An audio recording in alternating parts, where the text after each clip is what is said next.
Hello everyone, I hope आप सभी लोग बहुत अच्छे होंगे और उतने ही अच्छे तरीकों से आप सभी लोगों की पढ़ाई चल रही होगी।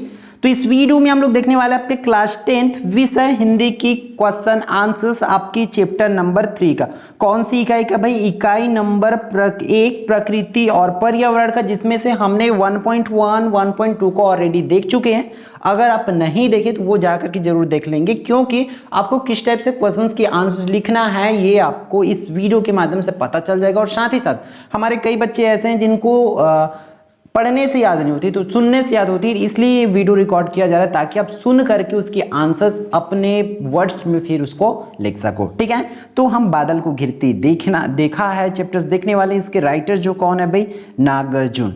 ठीक है, तो इनके हिसाब से हम लोग इस तरीके से लिखेंगे। फर्स्ट क्वेश्चन आपके स्क्रीन पर आ गई है। क्या बोला जा रहा है कि मानसरोवर के कमल को स्वर्णिम कमल कहने का क्या आशय है? जो मानसरोवर में कमल होती है उसको स्वर्णिम मतलब सोने की कमल कहने का क्या मतलब है, तो उसको देखना है। तो आपको इसकी आंसर कुछ इस तरीके से लिख लेना है, जैसे कि आप लोग देख पा रहे हैं, मानसरोवर के कमल को स्वर्णिम कमल इसलिए कवि ने कहा है कि जो सूर्य की पहली किरण जब कमल पर पड़ती है, आप लोग को पता होगा सुबह का टाइम है, जब सूर्य का प्रकाश ऐसे ही कमल का फूल जो है भाई आपका खिला हुआ है, इस पर क्या आएगा? सूर्य की प्रकाश जब आएगी तब क्या होगा? इसमें से इसके टकराएंगे क्या? सूर्य की प्रकाश जब टकराएंगे इन फूलों पर तब क्या होगी? वहां पर तो उसकी आभा स्वर्ण पुष्प के समान प्रतीत होगी, क्योंकि कमल पर ओस की बूंदे सूर्य की किरण परिवर्तित होकर सुनहरा चमकीला दिखाई। क्योंकि वो कमल के फूल पर क्या होती है? सुबह सुबह पानी की बूंदें रहती है, ठीक है, ओस की बूंदें रहती है, जिस पर सूर्य के प्रकाश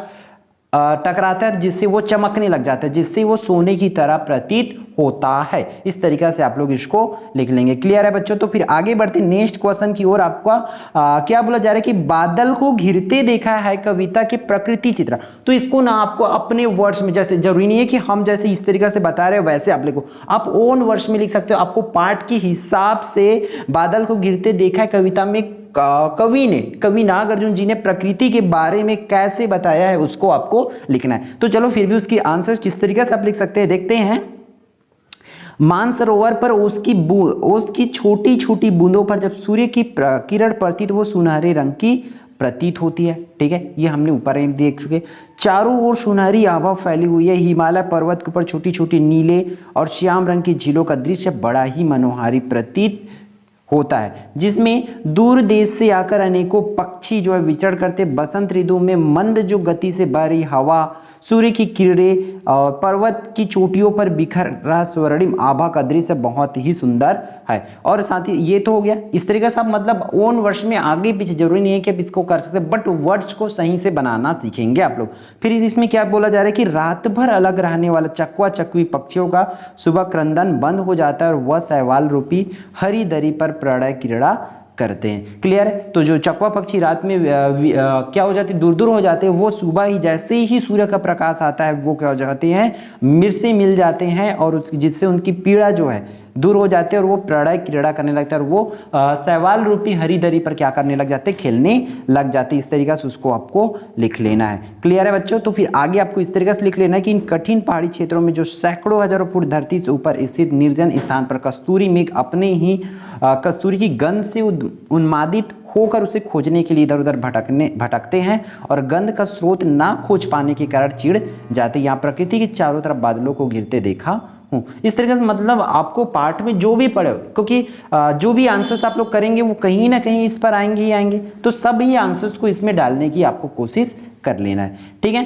तो फिर नेक्स्ट क्वेश्चन की ओर बढ़ते हैं हम लोग आगे। आपका क्वेश्चन नंबर 3 आपकी स्क्रीन पर है। क्या बोला जा रहा है भाई कि चकवा चकवी दोनों किन मनोभावों की कविता, चकवा चकवी द्वारा किन मनोभावों को कविता में बताना चाहते हैं? तो कवि नागार्जुन जी जो है, कवि ने चकवा चकवी के प्रेम को बताना चाहते हैं भाई, कि चकवा चकवी रात्रि में अलग रहती है। आपको पता है, हम ऊपर देखें जस्ट, अर्थात उनका वियोग जो हो जाता है, जैसे सूर्य की बाला रूप किरणें धरती पर विकट होती वो पुनः मिल जाते हैं और प्रणय कला के रूप में अभिव्यक्त हुआ है। मतलब वो जैसे ही सूर्य का प्रकाश सुबह निकलता है तब वो जाकर के शैवाल रूपी हरी दरी पर, हमने ऊपर में देखे, तो उस आंसर्स को आप यहां पर भी डालना सीखो। क्लियर है? ताकि आप ओन वर्ड्स में इसको लिख पाओ। आप जो भी पढ़े हो सारांश उसको चीजों को समझते हुए करना, एकदम रट्टा आपको नहीं मारना है वरना आप भूल जाओगे। ठीक है, तो चकवा चकवी के किसको, प्रेम को दर्शाया गया, जिसमें चकवा चकवी रात में दूर हो जाते, उनका अर्थात उनका वियोग हो जाते, फिर सुबह जैसे ही सूर्य की प्रकाश आती फिर से वो क्या हो जाते हैं, मिल जाते हैं और उनकी जो और वो क्या करने लग जाते हैं, सवाल रूपी हरिधरी पर वो क्या करने लग जाते हैं, प्रणय क्रीड़ा करने लग जाते, खेलने कूदने लग जाते। इस तरीके से आपको देखना है। फिर आगे संत कबीर ने भी यही भाव अपने दोहों में व्यक्त किया कि चकवी बिछड़ी रैन की आन मिली प्रभाती, जे जन बिछड़े राम ते दिन मिले न राती। इस तरीके से आप ये तो दूसरे चैप्टर के, बट ऊपर वाली आंसर्स को आपको लिखना है, इसको नहीं लिखोगे तब भी चलेगा।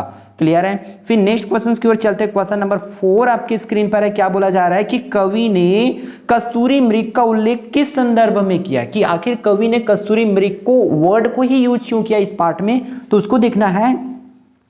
कवि नागार्जुन जी के अनुसार कस्तूरी मृग की नाभि से जो उन्मादी सुगंध निश्रित होती, मतलब आपको इनको वर्ड्स देखो यहाँ पर बड़ा भयंकर से, इस तरीके से आप उन्मादी निश्रित ये सब चीज तो नहीं लिख सकते, तो आप क्या लिखेंगे कि कस्तूरी मृग के नाभि से जो सुगंध निकलती है, इस तरीके से लिखते हैं। उसे इधर उधर उसे प्राप्त करने के लिए वो इधर उधर दौड़ते, कौन, जो मृग है। ठीक है, उन्हें यह ज्ञान नहीं होता है कि कस्तूरी मृग उनके अंदर से यार, इसलिए कवि ने उनका वर्णन किया है। क्लियर। फिर नेक्स्ट क्वेश्चन की ओर देखो, इस पर क्या बोला जा रहा है आपके स्क्रीन पर है। कवि ने बसंत ऋतु के दृश्य का चित्रण किया है, उसे अपने शब्दों में लिखो। कवि ने जो बसंत ऋतु का चित्रण किए हैं उसको ओन वर्ड्स में लिखना है आपको पाठ के आधार पर, कि किस तरीके से बसंत ऋतु पाठ में क्या बोला बताया गया वातावरण का बारे में उसको लिखना है। तो देखो इस तरीके से लिख सकते हैं, कवि नागार्जुन जी के अनुसार बसंत के आवागमन से वातावरण मनोरम हो उठा है, मतलब बसंत आने से पूरा वातावरण जो खिल गया है। सूर्योदय के समय सूर्य की किरणें पर्वत शिखरों पर अपनी सुनहरी आभा बिखेरे, जो जब सूर्योदय के समय जो है पर्वतों से प्रकाश जो है आ रही है, इस प्रकार बोल सकते हैं। फिर सरोवर के किनारे हरी घास, ऐसा लगता है मानो किसी ने हरी दरी बिछा दिया हो, एक दूसरे की और ऐसा मानो बिछा दिया, और एक दूसरे के वियोग में विवेक चकवा चकवी सूर्य के प्रकाश आती, वो व्याकुलता से भूल जाती है, अपनी प्रेम कीड़ा में रत हो जाती है, और उस हरी रूपी दरी पर वो क्या करने लग जाते हैं, कीड़ा करने लग जाते हैं। इस तरीके से एक क्वेश्चन को उसको पढ़े तो एक आंसर, क्योंकि आएगा तो कोई एक ही आएगा, तो आपको हर एक क्वेश्चन के आंसर्स को मैच करते हुए आपको जो भी है उसको बस बेसिक पता होना चाहिए कि बसंत ऋतु का कैसा किया गया। तो बसंत ऋतु जैसे ही इस तरीके से बसंत ऋतु आगमन से पूरा वातावरण मनोरम हो जाता है, ये आपको बताना है। फिर सूर्य की प्रकाश जो आती है तो वो हम कमल वाला वो भी पढ़े, तो कमल वाला बात को यहाँ पर लिख सकते हैं, ऐसा नहीं कि नहीं लिख सकते। कमल का वो पढ़ते हैं तब इस तरीके से लिख सकते हैं, क्योंकि मतलब कमल पर रोज की बूंदें रहती, जैसे ही सूर्य का प्रकाश आता है तो चमकने लग जाते हैं, जो कि स्वर्णिम कमल की भांति दिखाई देता है, इस तरीके से लिख सकते हैं। फिर चकवा चकवी वाली पोर्शन को लिख सकते हैं, इस तरीके से आप सबको इसमें मेंशन कर सकते हैं। फिर आपको नेक्स्ट क्वेश्चन आपकी स्क्रीन पर है, भाव स्पष्ट कीजिए। तो भाव कैसे करना है देखो।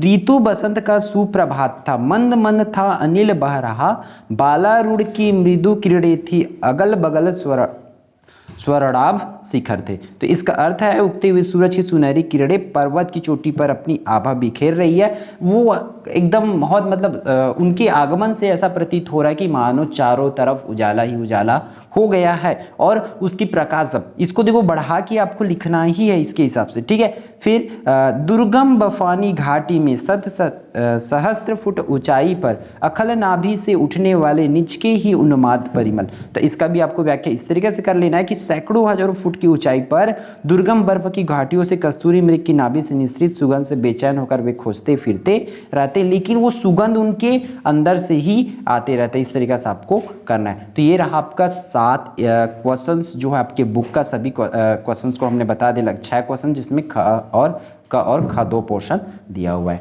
ठीक है बच्चों, तो आई होप आप लोग इसको और अच्छे से एक बार कर लेंगे, और जो सुने हैं उसके हिसाब से आप कैसे लिख सकते हैं अपने मन में जरूर सोचना, और आपको याद करने की जरूरत नहीं पड़ेगा। क्लियर है। तो आई होप ये पूरी वीडियो आपके लिए यूजफुल रहेगा, तो वीडियो को लाइक जरूर करेंगे, और यदि आप लोग चैनल पर नए होंगे तो चैनल को सब्सक्राइब कर लेंगे, ताकि आपकी बोर्ड एग्जाम की तैयारी भाई इस चैनल के माध्यम से अच्छे से होती रहे। और मैं आपको बता दूं कि बाकी सब्जेक्ट की वीडियो इस चैनल पर डल गई है, तो जाकर के जरूर देख सकते हैं और अपनी तैयारी को एक बेहतर आयाम दे सकते हैं। ठीक है, मिलते हैं फिर आने वाले इंपॉर्टेंट वीडियो में।